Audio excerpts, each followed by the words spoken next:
Pak Sarono boleh mengizinkan saya untuk men-share. Siap, siap.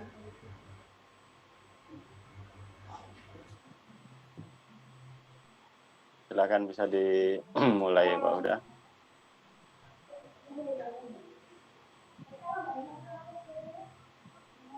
Oh, disable masih bisa? Oke, baru bisa Pak.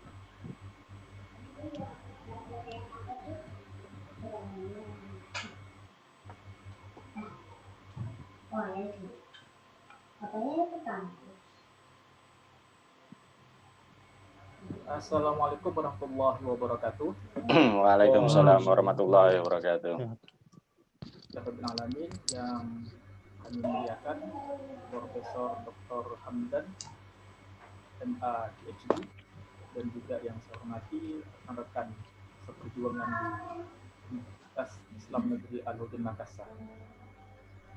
Hari ini saya diberikan kesempatan untuk menyampaikan makalah yang berjudul Masalah Sekolah di Wilayah Perkotaan. Baik, langsung saja masuk pada pembahasan yang pertama, yaitu di bagian pendahuluan. Poin pertama saya menyampaikan pendidikan merupakan hak setiap warga negara dan merupakan cita mulia bangsa Indonesia untuk secara umum dan mencerdaskan bangsa yang bermaksud dengan Undang-Undang 45. Artinya di sini negara mempunyai peran penting untuk memfasilitasi warganya atau rakyatnya baik dari ras agama yang berbeda untuk mendapatkan hak yang sama dalam pendidikan. Karena nanti pendidikan itu bertujuan untuk memberikan kehidupan yang lebih baik ke depannya. Namun faktanya di lapangan masih banyak permasalahan pendidikan yang dialami di Indonesia, baik itu nanti di daerah pedesaan maupun di daerah atau di wilayah perkotaan. Sehingga dari masalah yang dibahas tadi, maka saya mengambil dua rumusan masalah. Yang pertama adalah bagaimana keadaan sekolah di perkotaan. Yang kedua, bagaimana masalah yang dialami oleh sekolah yang ada di perkotaan. Pertama, keadaan sekolah di perkotaan.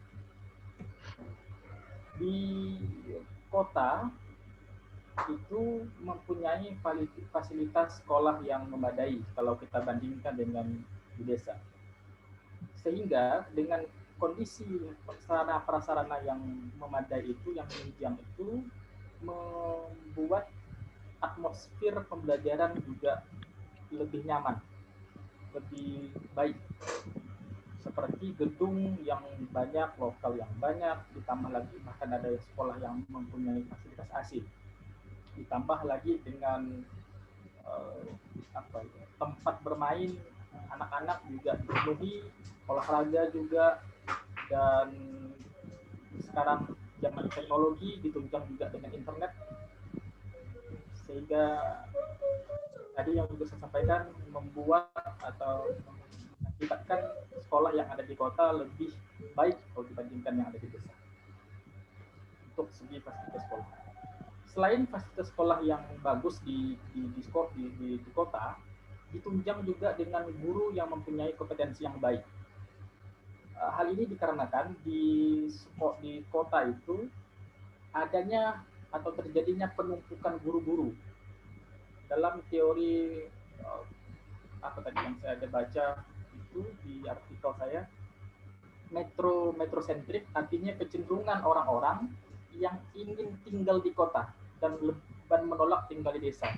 Artinya secara tidak langsung itu membuat banyak guru-guru itu lebih tertarik bekerja di kota, sehingga memudahkan sekolah untuk menyeleksi guru-guru yang berkualitas di sana.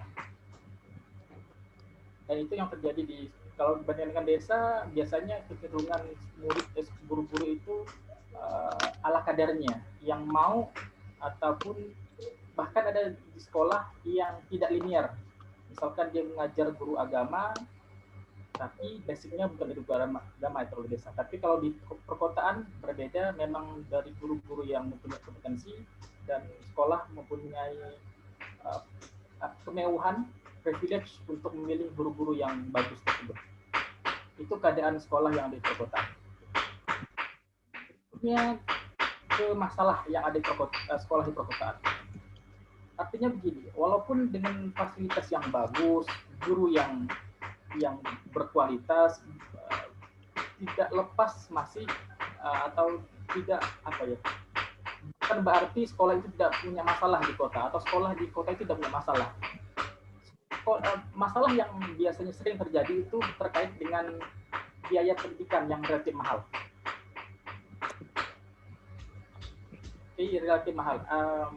Relatif mahal artinya di sini bagi kalangan tertentu dia dengan harga biaya sekolah 5 juta itu masih dianggap murah.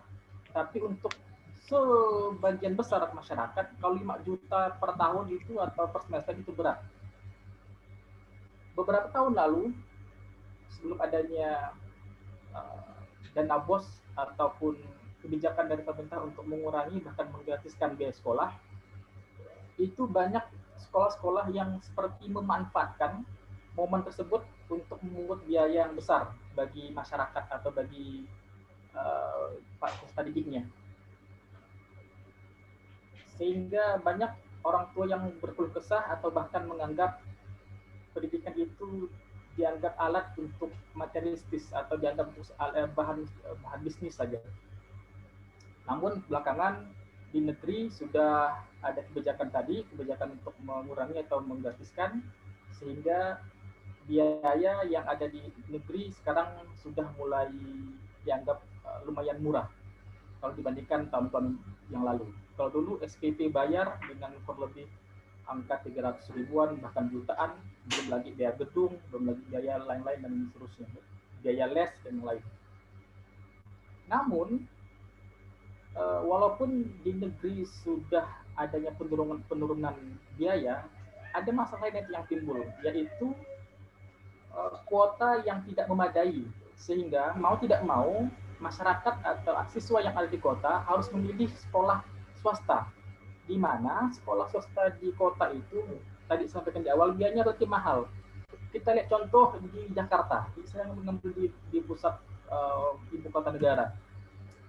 Di sekolah New Zealand School Jakarta itu biaya per tahun itu kurang lebih untuk standar high school itu, secondary school itu 192 juta. Bahkan TK, yang menarik ini, TK itu kurang lebih 50 sampai 85 juta untuk TK per tahun. Artinya bagi kalangan tertentu, masih memungkinkan untuk masuk atau membiayai anak sekolah di sekolah tersebut, tapi untuk kalangan tertentu agak sulit, apalagi yang dengan ekonomi menengah ke bawah. Sehingga ini dari sumber langsung dari website New Zealand School di Jakarta. Sehingga ini mengakibatkan orang tua yang berpenghasilan menengah ke bawah agak kesulitan untuk menyekolahkan anaknya yang ada di kota. Pertama tadi, kalau mau masuk negeri, kuotanya terbatas. Kalaupun dia masuk ke swasta, mereka mau tidak mau harus merogoh kocek uang lebih. Karena di swasta biasanya biayanya relatif mahal. Sehingga wajar rasanya ada penelitian mengatakan bahwa sekolah di perkotaan itu banyak anak yang mengalami putus sekolah. Karena tadi biaya yang lumayan mahal. Karena faktor biaya pendidikan tadi. Jadi kesimpulan yang dapat diambil dari makalah tadi adalah pertama, soalnya karena di kota sekolah itu banyak, walaupun mungkin tidak semua, tapi rata-rata mempunyai fasilitas yang memadai dan juga guru yang berkualitas. Yang kedua, permasalahan, artinya walaupun mempunyai fasilitas yang memadai, guru berkualitas, tapi tidak lepas juga dari masalah, yaitu biaya pendidikan yang relatif mahal, khususnya di sekolah swasta. Ini rujukan dari saya untuk hari ini. Ada 6 rujukan, berarti dari Adinfo terkait dengan forma mobilitas, kemudian dari Campbell and Yates, kita want to be a country teacher, yang untuk sindik, dan juga dari Cynthia Lela dan pengawas fasilitas, dari Saifullah ada penyebab tanggal sekolah, kondisi keluarga, dan juga dari Yayu pengaruh penggunaan masker terkait dia pendidikan terhadap kualitas proses, dan juga dari sumber tadi sumber biaya sekolah yang ada di New Zealand School Jakarta. Saya pikir cukup, Bapak Ibu sekalian. Terima kasih atas perhatian. Assalamualaikum warahmatullahi wabarakatuh. Assalamualaikum warahmatullahi wabarakatuh. Ya, mantap. Ya, Pak Huda. Oke, silakan dilanjutkan oleh Pak Sarono. Baik, Pak Huda, tolong dikembalikan, Pak Huda. Oke, siapa?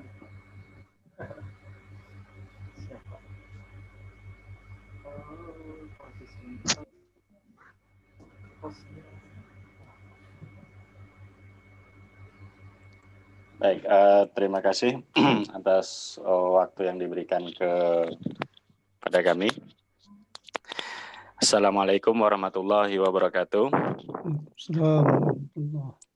Yang kami hormati dan kami muliakan Bapak Profesor Dr. Hamdan Johannes MA PhD serta rekan-rekan seperjuangan. Alhamdulillah pada kesempatan siang hari ini kita masih diberikan kesehatan sehingga kita masih bisa melaksanakan perkuliahan. Mudah-mudahan nanti kita diberikan kemudahan dalam menyelesaikan perkuliahan kita pada program dokter ini.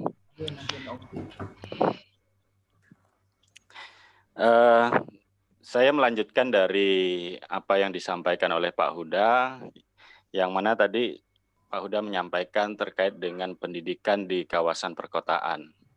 Nah, sekarang saya mencoba untuk menyampaikan pendidikan di daerah terpencil. Jadi kebalikan dari Pak Huda, gitu. Memang dari dulu Pak Huda sering bertolak belakang dengan saya nih. Tidak pernah sejalan. Ya. Pokoknya kalau Pak Huda kota, saya desa, enggak apa-apa lah. Jadi sebelum kita masuk ke pendidikan yang ada di daerah terpencil, mungkin kita akan lebih mudah ketika mengidentifikasi pendidikan di daerah terpencil itu. Tapi sebelumnya seperti yang Pak Huda katakan tadi, bahwa pendidikan adalah kunci kemajuan suatu bangsa dan menjadi isu yang selalu menarik untuk dikaji. Nah, khususnya ini yang bergerak di bidang pendidikan atau akademik.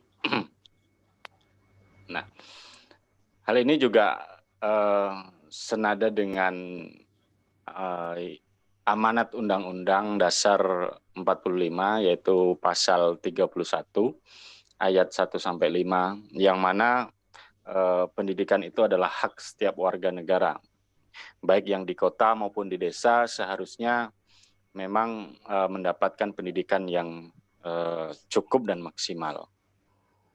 Akan tetapi realitanya seperti yang kita ketahui, banyak sekali kesenjangan di sana.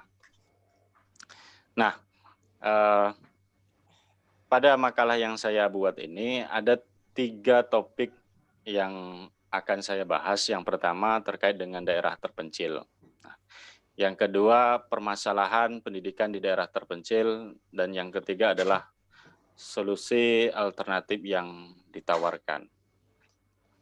Nah, jadi untuk mengetahui wilayah atau kawasan daerah terpencil, maka kita harus mengidentifikasinya sehingga kita mengetahui apakah kawasan tersebut masuk ke dalam daerah terpencil atau tidak.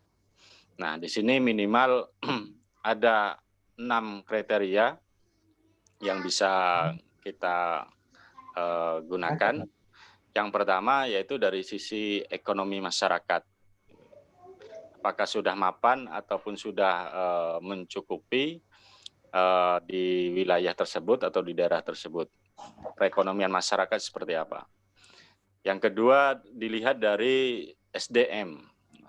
SDM daerah tersebut seperti apa, sehingga nanti bisa menyimpulkan bahwa daerah tersebut masih dalam kategori terpencil atau tidak. Yang ketiga adalah dari infrastruktur. Selanjutnya dari kemampuan keuangan lokal. Yang kelima dari aksesibilitas, dan yang keenam dari karakteristik daerah.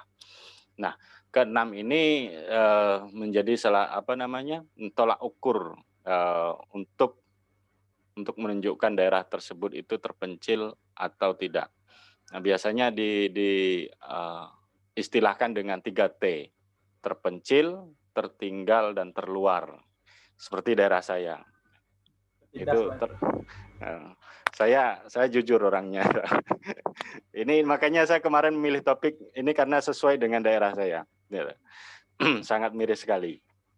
Nah, sehingga ini menjadi permasalahan ketika masuk ke dalam dunia pendidikan gitu loh.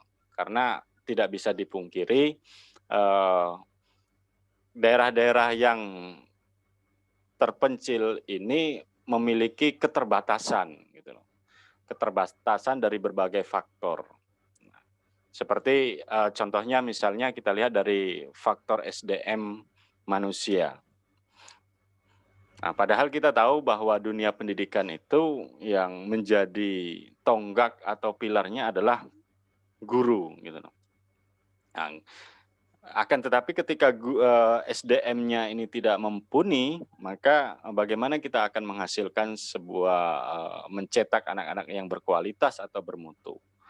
Nah, ini sering terjadi di daerah-daerah terpencil gitu loh. Karena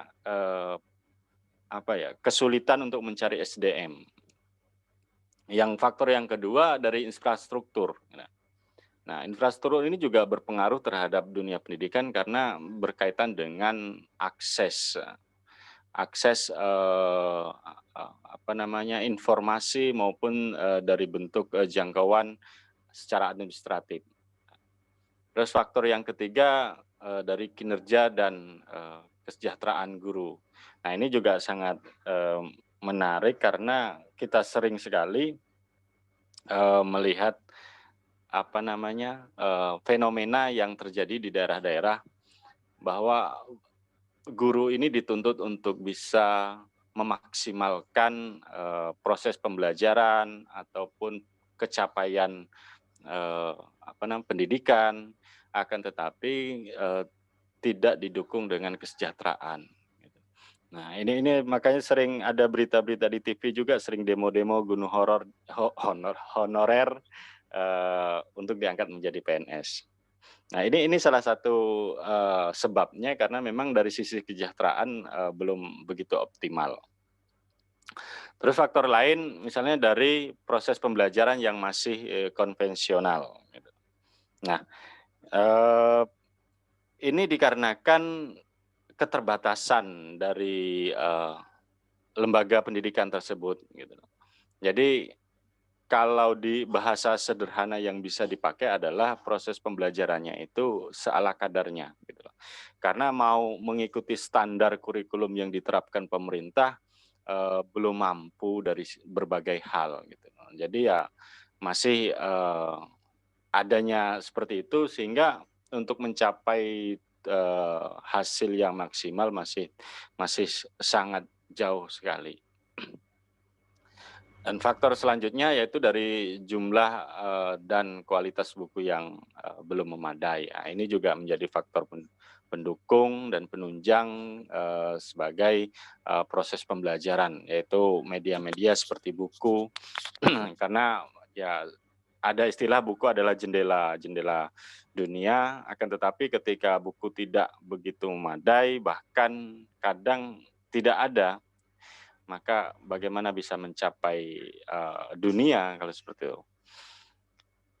Dan yang selanjutnya adalah faktor masih sering terjadinya konflik di berbagai wilayah. Nah, ini maksudnya adalah penanggung jawab atau keberadaan lembaga ini kadang menjadi lempar tanggung jawab. Nah, ini kalau dilihat dari sisi kewenangan. Kadang pemerintah daerah meminta untuk pemerintah pusat memberikan perhatian terhadap pendidikan yang ada di daerahnya. Begitu juga pemerintah pusat memberikan otonomi daerahnya kepada wilayah untuk memajukan pendidikannya di daerahnya masing-masing. Ini kalau dari sisi pemerintah. Belum lagi misalnya ada konflik antar agama, antar suku, sehingga ini juga akan menghambat terhadap perkembangan pendidikan di daerah tersebut. Nah, karena kita tahu bahwa Indonesia ini terdiri dari berbagai macam suku dan agama. Nah, hal itu memungkinkan sekali untuk terjadi sebuah konflik. Dan ini juga terjadi di daerah saya, itu pas kebetulan di perbatasan Malaysia Indonesia. Itu terjadi konflik antar suku dan agama, sehingga lembaga pendidikan di sana terhambat untuk didirikan. Oke, selanjutnya adalah faktor lemahnya kemampuan sistem pendidikan.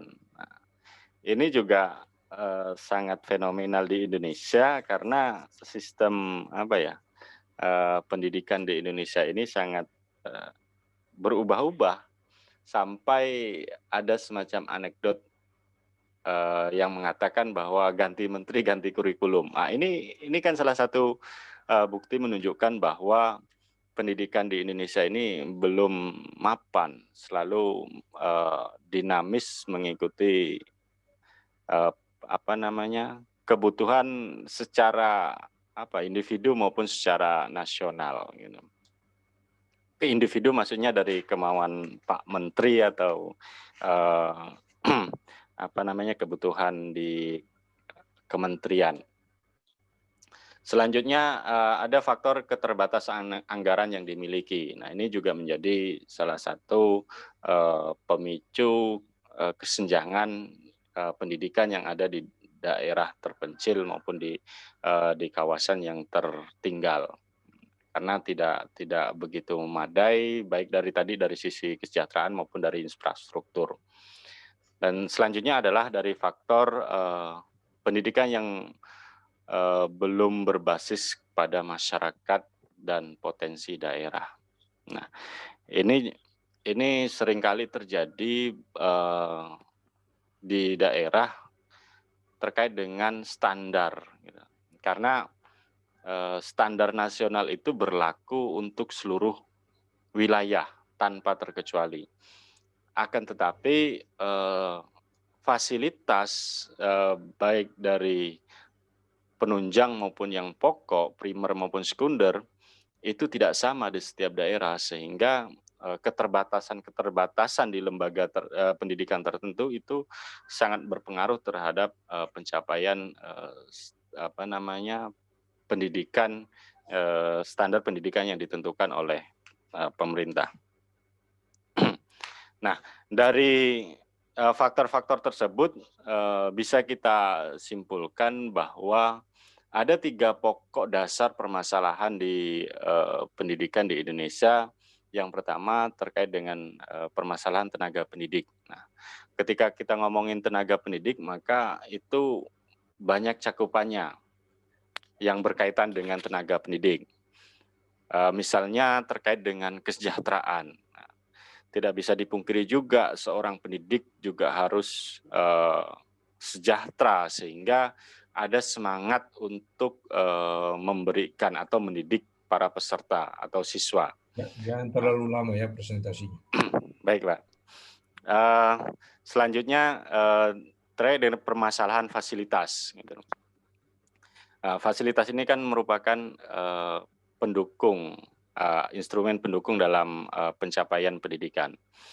Terus selanjutnya adalah accessibility, aksesibilitas baik dari infrastruktur maupun jaringan, karena sekarang ini sudah menggunakan jaringan. Nah, ini sangat terbatas untuk di daerah-daerah tertinggal ataupun terpencil.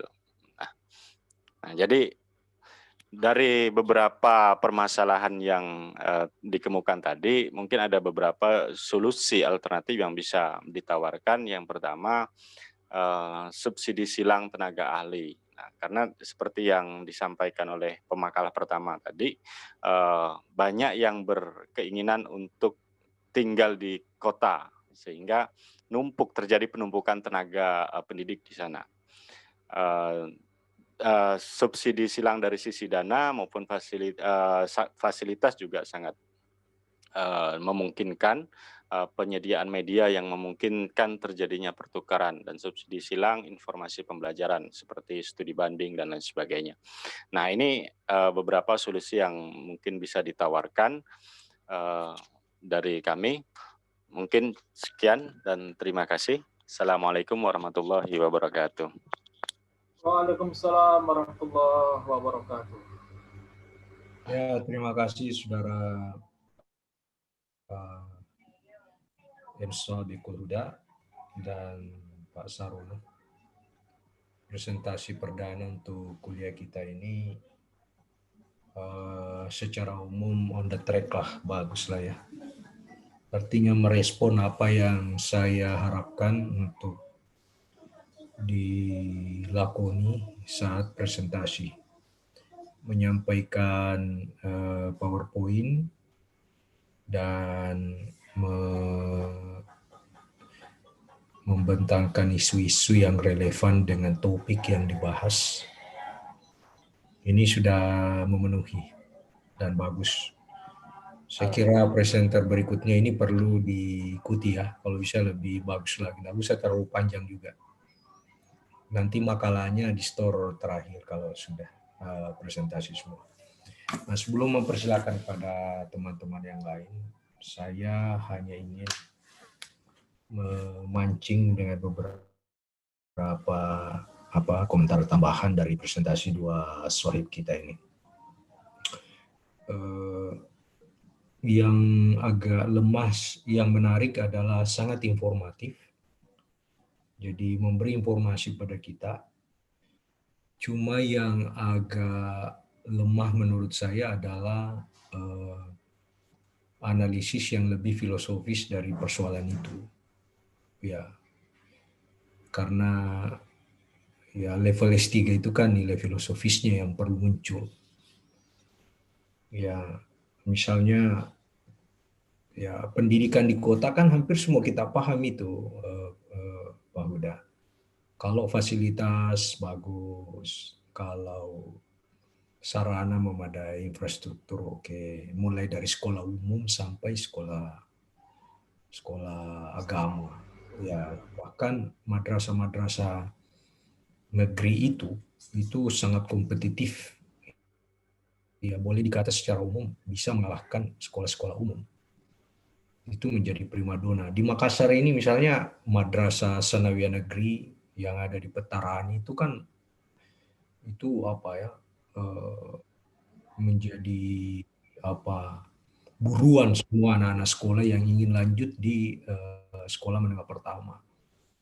Apalagi sekolah Madrasah Alia Negeri 2, MAN 2, yang dulu disebut MAN Model. Nah, itu semua melimpah pendaftarnya. Ya, 1 dan 2 ini kepala sekolahnya semua mahasiswa saya. Jadi saya paham betul. Ya, bahkan saya juga sering diminta untuk jadi broker untuk masuk ke situ. Nah, karena mereka tahu kalau yang kepala sekolahnya adalah murid saya yang saya ajar langsung di YAIN dulu. Ya. Ada yang tamat di bahasa Inggris, ada yang tamat di biologi. Ya, tapi pernah semua saya ajar langsung. Nah, ini sekolahnya semua ini sekolah ya idaman di Makassar. Nah, itu belum, bahkan sekarang pernah dengar sekolah MAN Cendikia ya. Ya, jawarannya cendekia sekarang kan di Serpong. Dari nilai kelulusan itu kan hanya nomor 2 secara nasional. Yang kalahkan itu adalah sekolah SMA Tamrin, kalau nggak salah SMA Tamrin. Nah itu karena sebenarnya di kota, ya di kota secara umum. Nah yang kita butuhkan dari analisis Saudara Huda adalah apa sebenarnya persoalan menganga pada pendidikan anak-anak kota. Misalnya penggunaan teknologi atau IT yang kebablasan dari anak-anak kota. Ya, itu kan salah satu hal yang cukup meresahkan. Pernahkah kita mendengar anak-anak sekolah kampung itu memukul gurunya? Atau bahkan ada guru sampai meninggal kan yang ditendang dia. Pernahkah kita sudah? Itu kan sebuah erosi pendidikan masyarakat kota. Nah, itu yang kita ingin dengar. Sinilah relevansinya kuliah ini. Karena dasar-dasar filosofisnya kan sudah dipelajari pada kuliah sebelumnya. Misalnya pendidikan dan filsafat, penelitian filsafat. Nah, itu. Kita sekarang memakai untuk persoalan-persoalan yang real di lapangan. Nah, itu gimana persoalan-persoalan nyata dari sisi social life-nya atau ya social interaction interaction antar murid dengan guru dan orang tua semua yang terjadi pada masyarakat kota. Meskipun pencapaian secara kognitif bagus, tetapi bagaimana dengan social value misalnya atau moral value itu apakah terjunjung? Nah itu satu yang saya komentari yang perlu diperkaya. Yang kedua, pendidikan di masyarakat terpencil juga yang disampaikan oleh Pak Sarwono itu ya sesuatu yang mungkin juga kita pahami. Ya artinya dorongan saya menyampaikan sesuatu yang menarik lah.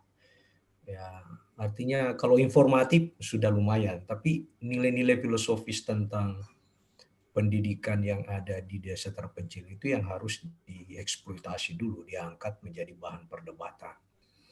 Ya misalnya ya SDM kan tidak ada, ya susah juga karena guru-guru itu tidak mau ditempatkan di SDM, itu sudah dipahami semua.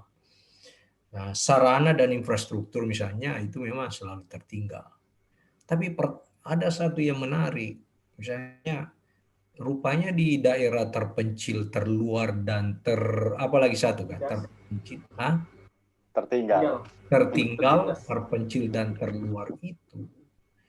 Kalau 3 berkumpul itu ya sesuatu yang sangat miris. Tapi kalau misalnya gini, dia berada di daerah terluar, seperti di daerah-daerah Pontianak atau sekitar Sambaska atau itu kan aksesnya terhadap negara seberang itu kan lebih terbuka dibanding yang lain.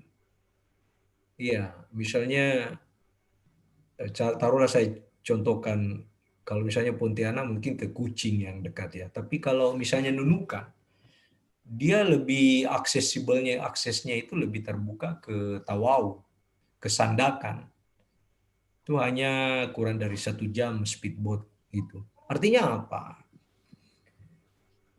Ruang untuk transfer produk-produk dan nilai di daerah terluar itu lebih terbuka dibanding di daerah yang ada di tengah-tengah. Nah itu kan salah satu fenomena juga menurut saya. Jadi bahasa terluar itu tidak identik dengan tertinggal. Ya.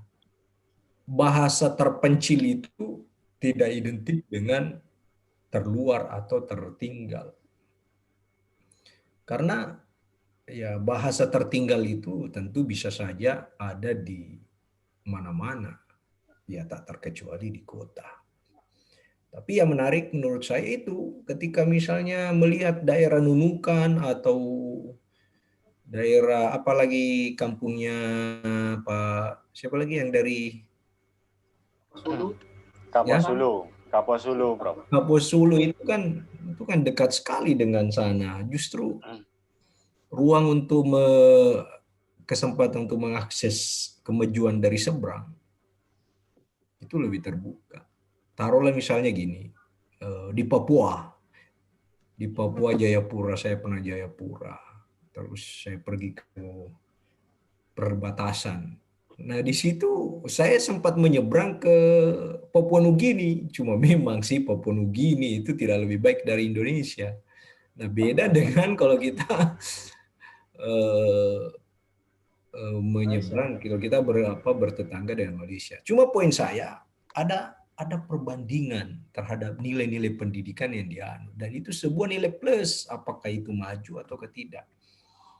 Nah, disinilah menurut saya perlu diekstraksi, ekstraknya itu dikeluarkan itu bagi teman-teman. Nah, ini yang kita tunggu sebenarnya dalam diskusi-diskusi dengan topik-topik yang saya berikan itu. Saya kira itu pengantar dan kritik saya terhadap dua presentasi yang relatif sudah mewakili dari apa yang kita harapkan pada mata kuliah kawasan penelitian pendidikan ini. Saya mempersilakan pada teman-teman lain yang ingin menyampaikan komentar-komentar tambahan atau pertanyaan atau masukan-masukan atau apa saja yang terkait dengan presentasi. Saya persilakan.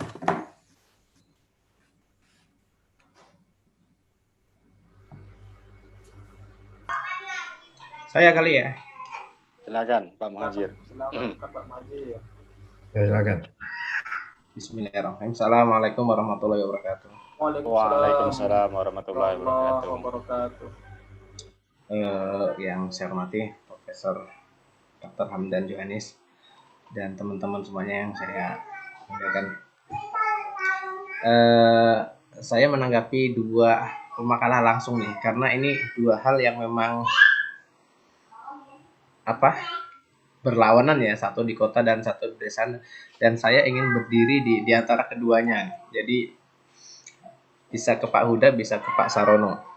Ya, berkaitan dengan kegiatan pendidikan ya. Tadi apa yang disampaikan oleh Pak Huda ya. Yang pertama, saya menyikapi khususnya kota, tapi kota yang saya maksud itu kota yang ada di daerah kita nih. Kalau kota di daerah Jawa saya pikir sangat jauh sekali. Karena secara filosofis itu udah berbeda antara pendidikan di sekolah sekolah di negeri dan sekolah swasta di kota besar kayak Jakarta, Surabaya, itu berbeda dengan filosofis pendidikan atau sekolah negeri di kota seperti Sintang, Sambas, Kapuasulu gitu ya. Nah, kalau kita berbicara pendidikan atau sekolah negeri di Jakarta, biasanya justru orang itu akan lebih tertarik dengan sekolah swasta dibanding pendidikan atau sekolah negeri.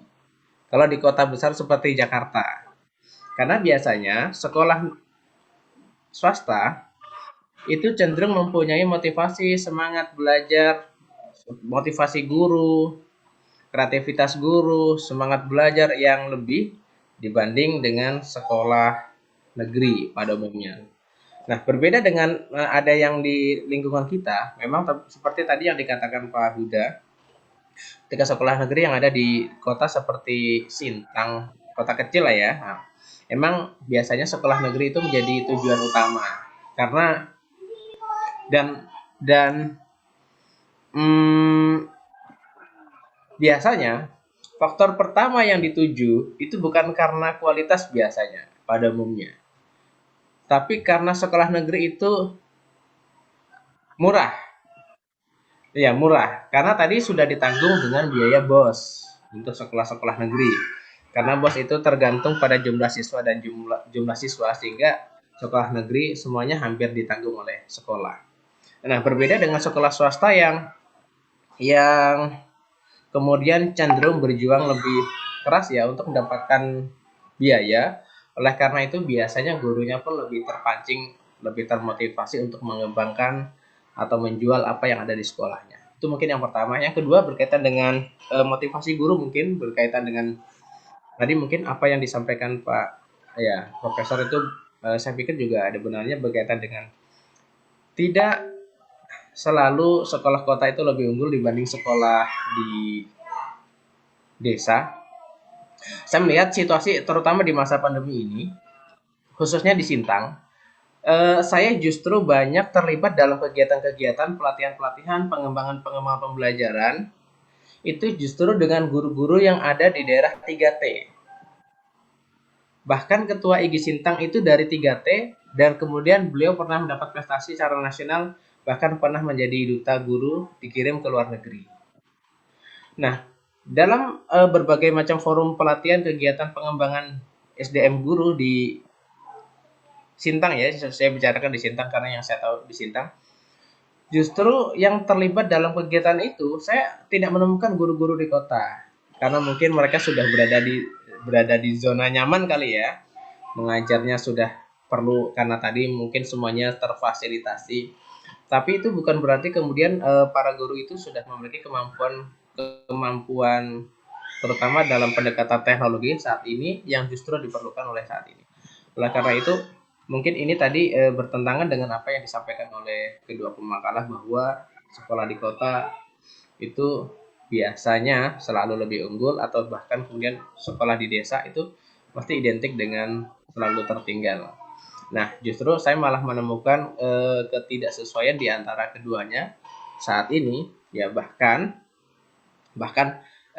di kota itu yang saya tahu sekarang di masa pandemi belajar itu hanya dengan penugasan-penugasan. Jadi bukan belajar online tapi penugasan online. Berbeda dengan guru-guru yang di kota, yang di desa, yang saya sering kali terlibat dengan mereka dalam berbagai macam pelatihan pengembangan bahan ajar, media pembelajaran. Nah, itu mungkin dua hal itu. Kemudian yang ketiga juga berkaitan dengan siswa. Siswa hari ini mungkin ya, ini mungkin nanti perlu disoroti bersama. Kalau lagi-lagi saya lihat di kota, siswa di kota ini juga ternyata impor dari desa semuanya, rata-rata ya. Jadi banyak kemudian anak-anak desa yang kemudian lari sekolahnya di kota. Nah, kemudian di sana saya ternyata menemukan ada permasalahan, terutama berkaitan dengan siswa. Sekarang itu tentang literasi. Jadi saya melihat ternyata betapa rendahnya literasi di tingkat SMA.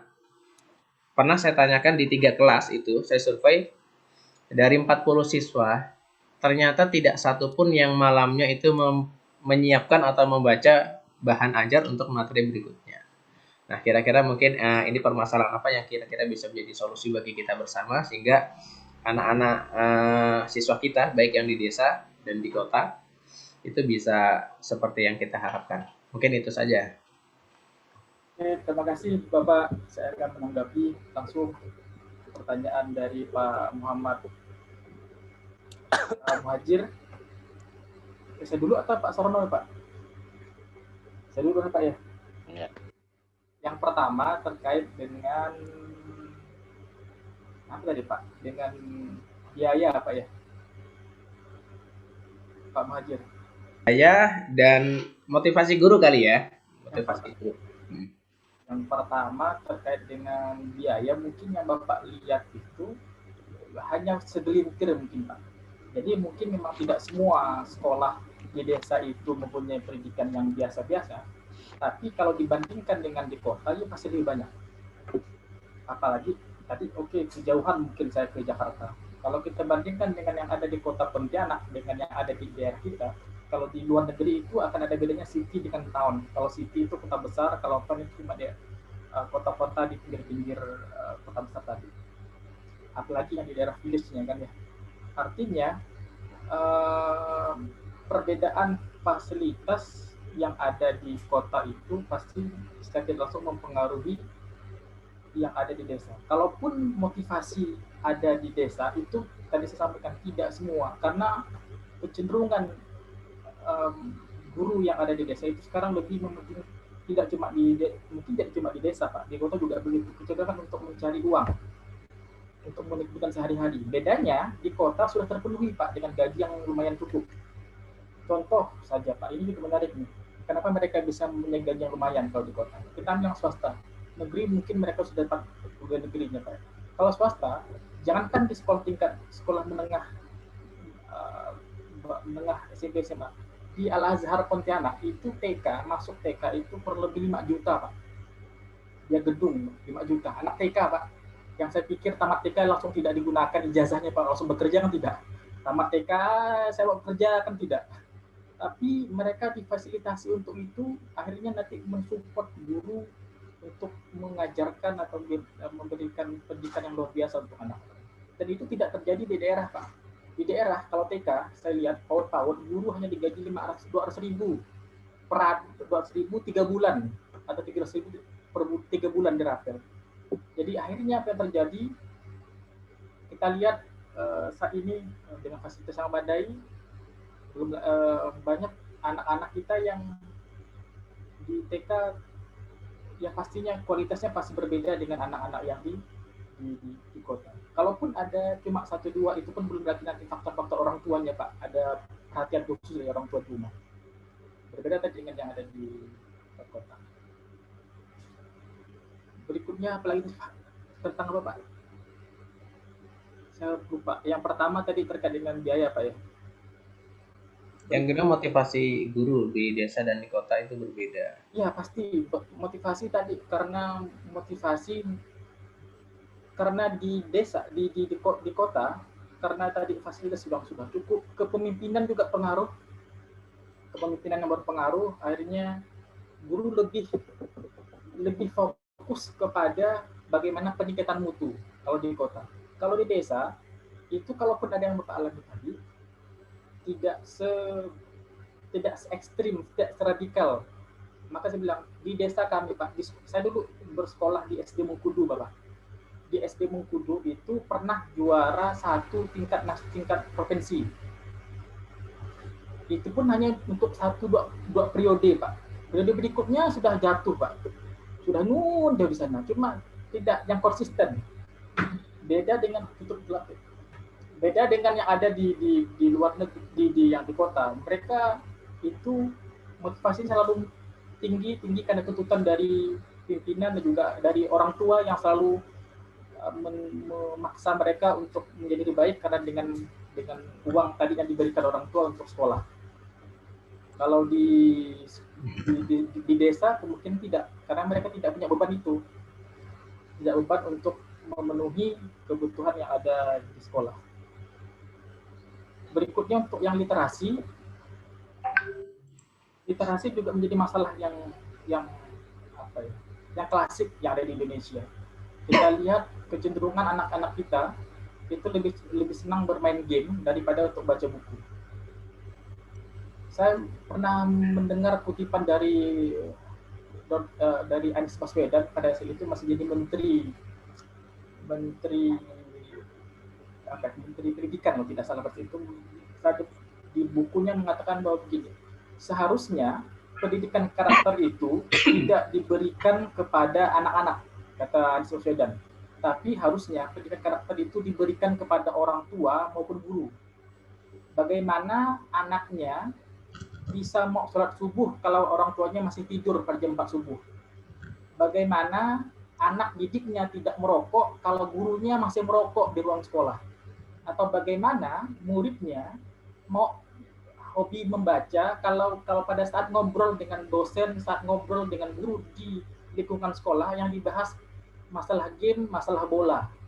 Artinya di sini juga ada peran penting dari orang tua maupun guru Pak dalam membiasakan membaca.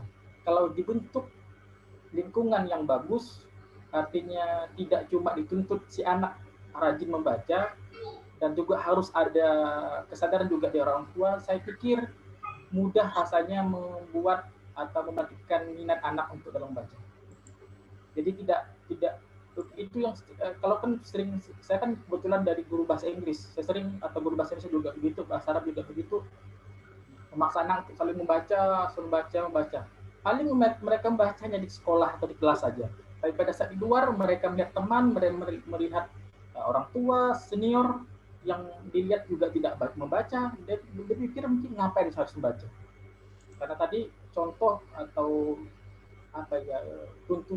tuntunan yang dilihat itu lebih penting daripada strategi pada akhirnya, strategi yang diberikan oleh guru pada akhirnya pada saat itu.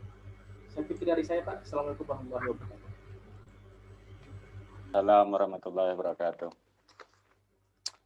Baik, saya menambahkan dari tanggapan Pak Huda terhadap statement yang disampaikan Pak Muhajir. Halo, Pak Huda? Halo? Ya, silakan. Ya. Baik. Saya akan mengawali dari 3T. Ya, mungkin ini saya yakin rekan-rekan semua sudah tahu, tapi mungkin saya ingin mengingatkan kembali terkait dengan 3T agar tidak terjadi kesalahpahaman. Yang pertama terkait dengan daerah terpencil. Yang dimaksud dengan terpencil adalah daerah yang secara pengaksesannya itu memiliki kesulitan seperti karena harus melalui gunung, melalui danau maupun sungai, sehingga jangkauannya itu sangat susah sekali. Nah, ini terjadi di daerah saya. Saya teringat waktu ini kemarin pilkada, ada satu daerah yang memang sangat luar biasa untuk nyampe ke daerah tersebut. Dia harus melewati sungai yang jeramnya luar biasa. Sampai kemarin informasinya perahu dari KPU itu terbalik. Nah, ini salah satu contoh dari daerah terpencil karena susahnya jangkauan. Yang kedua, daerah tertinggal. Nah, daerah tertinggal ini bisa dilihat dari sisi perkembangan, baik dari sisi pembangunan maupun SDM. Nah, ini kalau daerah tertinggal. Nah, sedangkan daerah terluar itu identik dengan daerah yang berbatasan langsung dengan negara lain. Itu biasa disebut dengan daerah terluar. Nah, maksud saya, ketika kita ngomongin desa, itu belum tentu desa identik dengan 3T, gitu. Ini yang perlu kita pahami bahwa desa belum tentu identik dengan 3T. Sehingga ya mungkin saya ada sepakat dengan Pak Muhajir bahwa justru guru-guru tenaga pendidik yang dari desa itu berperan aktif dalam proses pendidikan selama masa pandemik. Akan tetapi yang perlu digarisbawahi, apakah desa tersebut masuk ke dalam 3T atau masuk ke dalam salah satunya? Itu yang perlu dipahami. Nah, jadi tidak berarti tenaga pendidik yang di desa itu ketinggalan atau tertinggal kapasitasnya dari guru-guru yang ada di perkotaan. Karena mungkin desa tersebut secara akses baik dari internet maupun dari akses infrastruktur sudah memungkinkan. Dari sisi tertinggalnya juga tidak mungkin, sehingga bisa bersaing dengan tenaga-tenaga pendidik yang berada di kota. Pak Sarwono, saya tambahin sedikit Ya, informasinya. Jadi baik. kebetulan ketua IG kita berada di 3T, dan kemudian bahkan kemarin salah satu guru dari sana itu masuk berita karena ketika pelatihan dia naik di atas pohon hanya untuk mengakses sinyal, ikut pelatihan dia naik ke atas pohon, dan itu sempat masuk berita kemarin. Bahkan di TV kalau nggak salah di SCTV itu masuk gitu. Nah, itu. Ya, terima kasih. Jadi ini sangat luar biasa dan kreatif sekali. Ya, jiwa-jiwa pendidik yang seperti ini yang jarang sekali ditemui di daerah kita mungkin gitu loh. Mungkin kalaupun ada 1 banding sekian gitu loh. Nah, ini juga menjadi problem sebenarnya di dunia pendidikan karena jiwa mendidik atau loyalitas terhadap pendidikan itu tidak semuanya sama gitu loh. Berbeda dengan di perkotaan yang mungkin segala sesuatunya sudah sangat mendukung. Akan tetapi di daerah-daerah yang daerah 3T itu kan semuanya perlu inisiatif untuk berimprovisasi dalam memajukan lembaga pendidikan yang dijalani atau yang sedang diurusnya. Oleh karena itu mungkin sangat sangat wajar sekali atau sangat sulit untuk menemukan pendidik-pendidik yang seperti Pak Muhajir sampaikan tadi. Akan tetapi bukan berarti tidak ada, tetap ada. Karena saya yakin masih banyak di luar sana tenaga-tenaga pendidik yang memang memiliki keikhlasan, memiliki kesadaran yang penuh untuk memajukan pendidikannya di daerah masing-masing. Mungkin seperti itu dari saya. Terima kasih. Assalamualaikum warahmatullahi wabarakatuh.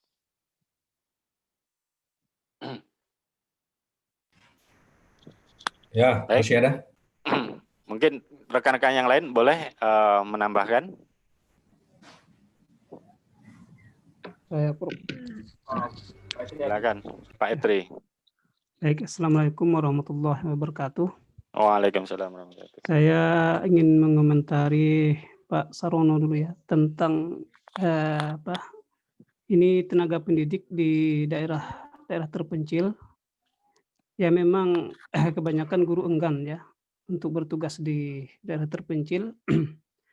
Dan sebenarnya ini juga terkait mungkin tentang kebijakan ya, bisa juga artinya pemerintah harus tegas. Jadi sebetulnya sudah ada aturan kan harus mengabdi di tempatnya ya, maksudnya tidak boleh pindah lah ya, sekitar berapa tahun-tahun gitu kan, ada aturannya. Artinya harus siap ditempatkan di mana saja kan, sebetulnya ada undang-undangnya. Tapi dalam perjalanan seringkali itu dilanggar. Jadi mudah sekali guru-guru itu untuk pindah ke wilayah kota. Saya dulu mengajar juga di sekolah pernah. Jadi ada 2 pegawai negeri itu baru 2 tahun lebih mengajar di tempat saya. Memang tertinggal ya. Jadi transportasi sangat susah sekali karena melalui jalan menyeberangi sungai. Jadi kalau mau ke kota tetap ke sungai, melalui sungai. Jadi enggan di situ. Jadi ada PNS lulus, jadi hanya bertahan 2 tahun lebih, jadi langsung minta pindah dan itu mudah sekali. Jadi saya kira itu jadi sini aturan memang harus jalan saya kira. Jadi dan kalaupun itu sangat sulit diterapkan, mungkin solusinya kalau untuk penerimaan CPNS untuk daerah terpencil atau daerah tertinggal, jadi khususkan saja untuk daerah terpencil atau tertinggal itu gurunya harus memang yang berada atau bertempat tinggal di situ. Jadi dia nanti tidak akan pernah mau pindah lagi karena memang orang asli di situ. Jadi untuk perekrutan CPNS misalnya ASN untuk guru, jadi bisa pemerintah bisa misalnya membuat aturan bahwa khusus untuk daerah tertinggal yang 3T tadi memang betul-betul orang yang di situ ditempatkan. Artinya orang yang asli orangnya di situ, orang itulah yang diangkat menjadi PNS. Itu kan hanya pengecualian, maksud saya. Pengecualian khusus untuk daerah 3T. Jadi harapannya ya tidak guru tidak lagi mau pindah mengajar karena memang itu sudah di kampungnya. Jadi mungkin itu untuk Pak Huda. Jadi memang seperti yang disampaikan Prof tadi, jadi di permasalahan yang di kota tentunya kita sering sekali melihat bagaimana siswa tawuran, siswa antar pelajar itu saling serang menyerang antar sekolah kan. Jadi itu hanya terjadi di daerah perkotaan. dan kita jarang sekali mendengar di desa-desa tawuran seperti itu. Jadi itu, sebetulnya kita kan sudah punya, di kota sudah punya guru yang memadai, sarana dan prasarana yang cukup baik. Jadi tapi pendidikan karakter ini belum tercapai yang seperti apa yang diharapkan. Jadi sebetulnya kurikulum juga sudah baik secara nasional ya. Dulu kan kita, menerapkan pendidikan karakter. Jadi ternyata juga masih gagal, mencetak produk-produk yang berkarakter itu belum belum nampak, baru setaraf ada di kurikulum. Jadi mungkin ini tantangan ke depan, eee, tidak di kota atau di desa sama saja sebetulnya, mungkin karena apa, pendidikan karakter ini belum belum maksimal. Demikian yang dapat saya sampaikan. Assalamualaikum warahmatullahi wabarakatuh. Waalaikumsalam warahmatullahi Warahmatullahi wabarakatuh. wabarakatuh. Nah, baik, terima kasih Pak Etri. Jadi saya langsung merespon saja apa yang telah disampaikan oleh Pak Etri tadi. Ada satu hal yang saya sangat setuju sekali dengan Pak Etri, yaitu baik di kota maupun desa sama-sama memiliki sebuah masalah dan tantangan. Hanya saja masalah dan tantangannya itu yang berbeda. Nah, terkait dengan tantangan dan permasalahan yang terjadi di daerah tertinggal ataupun terpencil, itu sangat banyak sekali seperti yang telah kita ketahui. Bahkan di makalah saya sampaikan bahwa untuk mengembangkan pendidikan di daerah terpencil atau tertinggal itu tidak bisa dilakukan oleh pemerintah daerah saja ataupun pemerintah pusat saja, akan tetapi semua elemen harus ikut andil mengambil peran dalam mengembangkan pendidikan tersebut. Ada semacam sinerginitas ataupun kerjasama baik dari masyarakat maupun dari pemerintah untuk mengembangkan pendidikan di daerah tersebut. Nah, ada ketika kita melihat fenomena bahwa yang banyak terjadi, bahkan saya pernah melihat sendiri itu istri teman saya, CPNS 2019, dia diterima di sini. Dia orang Jawa, orang Blora, Cepu. Ini sudah punya perencanaan bahwa 2 tahun lagi dia mau mutasi ke Jawa. Artinya, Kapuas Hulu, Kalimantan Barat merupakan batu loncatan untuk dia menjadi PNS. Karena kalau dia mendaftar PNS di Jawa, saingannya cukup berat sekali karena sangat banyak sekali. Tapi di sini masih relatif mampu beliau taklukkan gitu loh. Nah, artinya sekelas Putusibau Kapuas Hulu saja tidak menarik minat untuk tetap bertahan. Dia sudah punya planning ke depan untuk mutasi ke Jawa. Nah, kenapa ini tidak bisa dibuat semacam aturan atau ketegasan dari pemerintah? Nah, karena permasalahannya adalah kalau saya lihat ini aturan langsung dari pusat bahwa penerimaan pegawai sipil itu ya dibuka secara umum gitu loh. Jadi belum ada kebijakan khusus terkait dengan penerimaan pegawai sipil untuk daerah tersebut harus putra daerah. Seandainya itu dilakukan, itu sangat bagus sekali sehingga oknum-oknum yang menjadikan daerah itu sebagai batu loncatan itu tidak terjadi gitu loh. Tapi menurut saya ada satu lagi permasalahan. Bagaimana kalau secara SDM tidak mencukupi syarat, gitu loh. Nah ini permasalahan baru juga ketika membatasi pelamar CPNS di suatu daerah, gitu loh. Karena tidak semua daerah memiliki SDM yang memadai di bidang-bidang tertentu, gitu loh. Baik dari pendidikan, kesehatan dan bidang lain sebagainya, sehingga memungkinkan untuk dibuka secara umum. Ini juga menjadi PR menurut saya.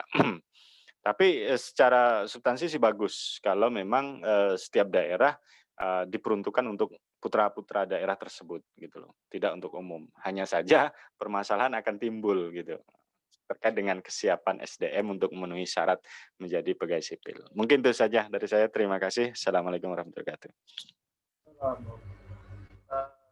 Kemudian tadi Pak Jadi menyampaikan statement terkait dengan masalah yang ada di kota, satunya adalah tentang karakter siswa di sana, di mana masih sering terjadi tawuran dan juga mungkin game ya atau teknologi penyalahgunaan game dan biasanya juga sekarang dulu memang dulu juga terkait dengan obat-obat terlarang dan seterusnya.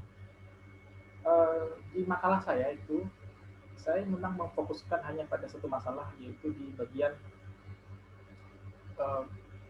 biaya pendidikan. Kalau mau dibahas lebih jauh lagi, memang permasalahan yang ada di kota itu tidak cuma satu, banyak. Pertama tadi yang sampaikan biaya pendidikan, yang kedua juga terkait dengan karakter tadi, yang ketiga masuk juga macet. Jadi macet juga menjadi masalah yang ada di kota. Di Jakarta sebelum adanya zonasi itu, ada anak sekolah dari daerah kota Tangerang ataupun di sekitar Jakarta yang saya contoh, itu harus berangkat jam 4 pagi atau setelah subuh agar tidak terlambat. Kalau dia lewat dari jam 5 itu kemungkinan akan macet dan mungkin sampai di sekolah jam 8. Begitu juga mau pulang, dia pulang jam 2. Nanti macet di jalan, datang jam 5 sore. Dan kelelahan, belum lagi dengan tugas, kalau lagi ada ekstrakurikuler dan seterusnya. Itu juga menjadi permasalahan yang ada di kota. Jadi tidak cuma tentang karakter, tidak cuma biaya, juga macet juga harusnya dibahas. Tapi karena satu dan hal harus hanya disebutkan pada satu masalah. Belum lagi juga terkait dengan ruang atau ruang terbuka untuk di sekolah. Karena kalau dibandingkan di pedesaan itu pastinya lebih luas, lebih aman bermain di lingkungan sekolah atau di daerah sekolah di desa. Juga kebisingan kendaraan, industri dan lain juga menjadi masalah yang ada di. Terima kasih ya komentar dari saya untuk Pak. Terima kasih atas masukan juga. Assalamualaikum warahmatullahi wabarakatuh. Waalaikumsalam warahmatullahi wabarakatuh. Silakan rekan-rekan yang lain, barangkali masih ada yang mau disampaikan. Ibu Dewi, dari tadi kayaknya ada mau menyampaikan sesuatu.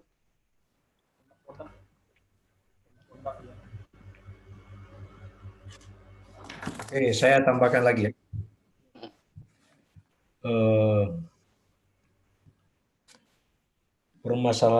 Permasalahan sosial yang terkait dengan sekolah kota dengan sekolah kampung itu ya,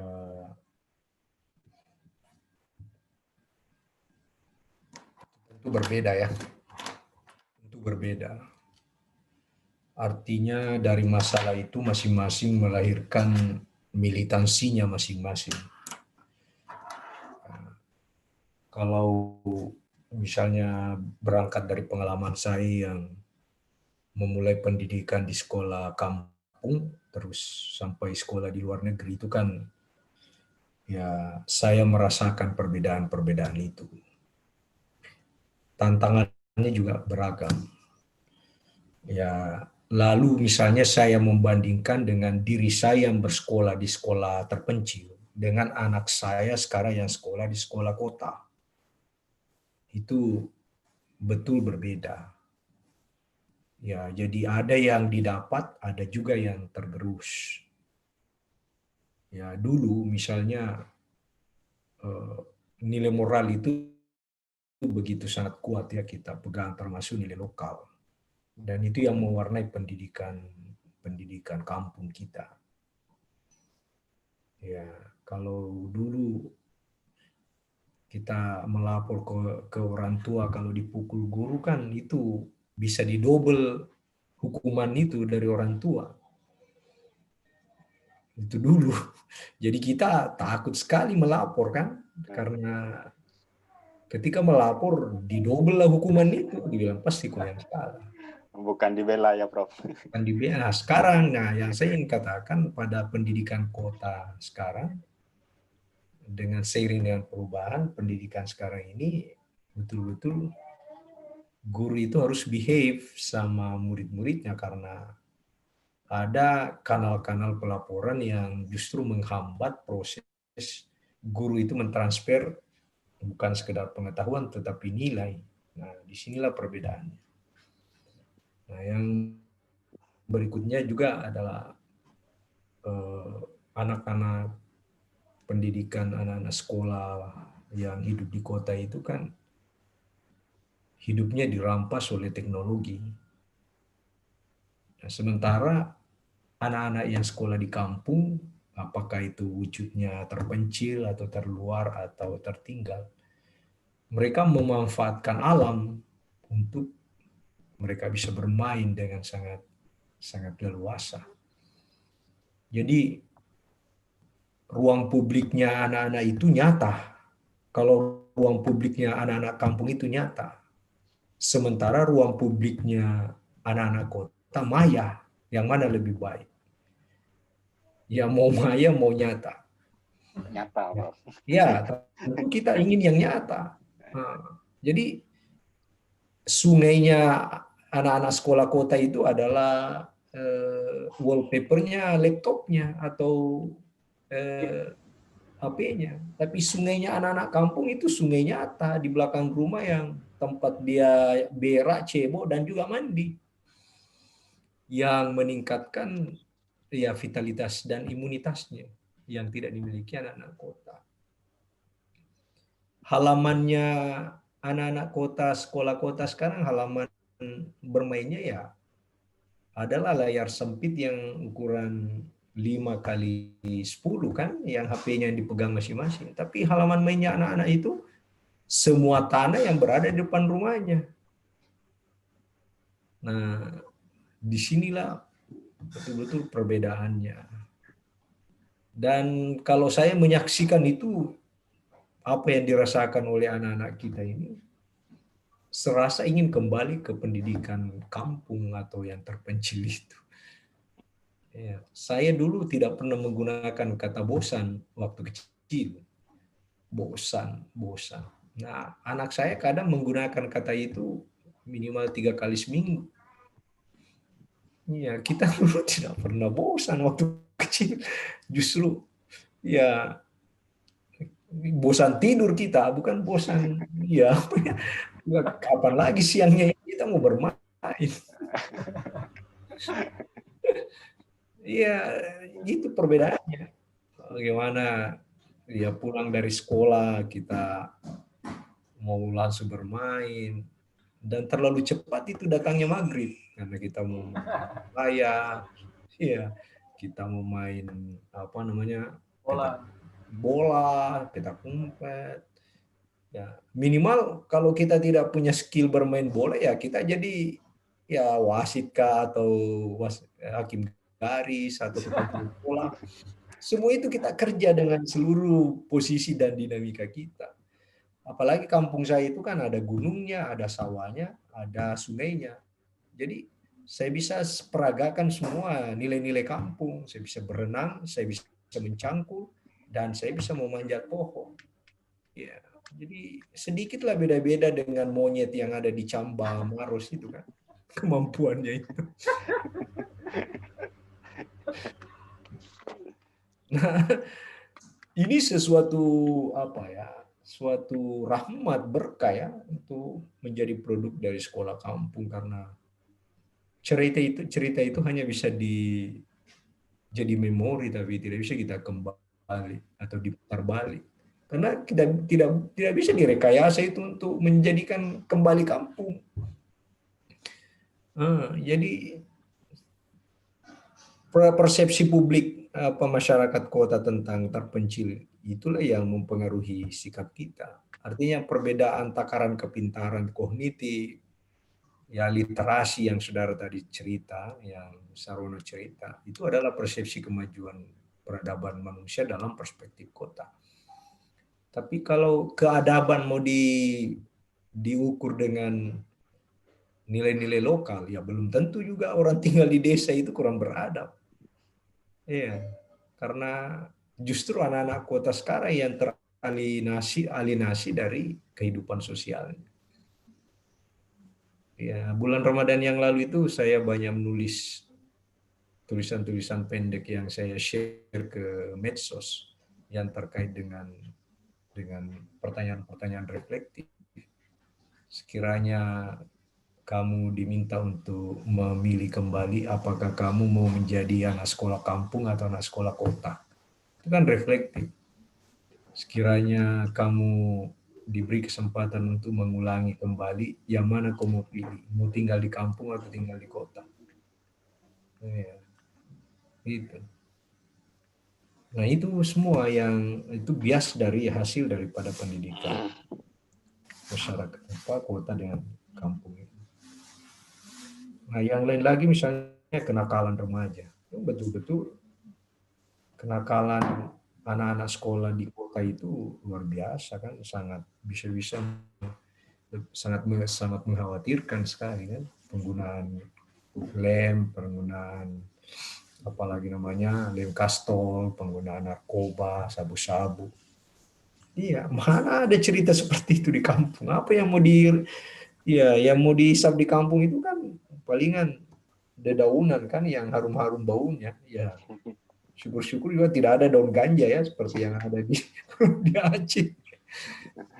Tapi semua penuh dinamika lah kehidupan ini pada masa-masa kecil dulu di kampung. Dan itu tidak terlepas dari pendidikan kita. Misalnya ya bagaimana kita bermain dengan halaman sekolah yang begitu luas.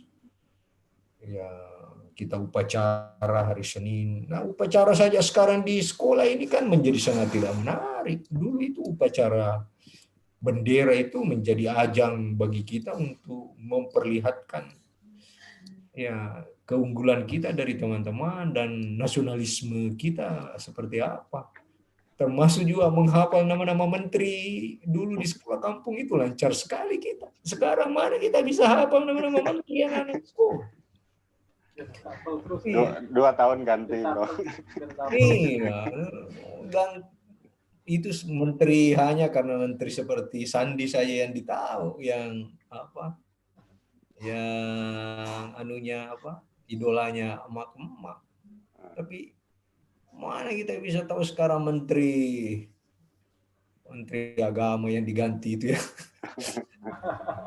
Bos kita ini yang tentara yang tua sekali baru diganti juga pun. Jadi berat sekali. Memang menarik memang untuk kita selalu membandingkan dengan segala plus minusnya. Cuma itu tadi bahasa saya, ketika terjadi pandemi seperti ini, wabah ini menjadi bukti nyata bahwa betapa sekolah kota itu sering tidak berdaya untuk menguatkan karakter dan mentalitas anak-anak. Iya. Nah, sekarang coba bandingkan sekarang era corona ini. Nah, di kampung saya itu tidak mengenal corona juga, dia bebas juga itu anak-anak sekarang. Itu justru mereka yang takut sama saya kalau saya pulang kampung. Minggu lalu saya ke Bone, dia bilang hati-hati kau yang membawa virus dari kota. Waduh. Ini yang paling dikhawatirkan, mereka di sana kan terukur pergaulannya. Siapa orang masuk, keluar masuk, terukur. Jadi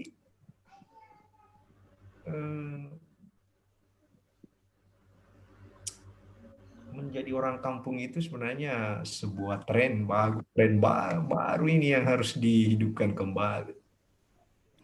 Nah, itulah sebabnya saya melihat, mencermati itu banyak kehidupan di negara maju itu, banyak pemikir-pemikir yang hebat itu sebenarnya tinggalnya di kampung.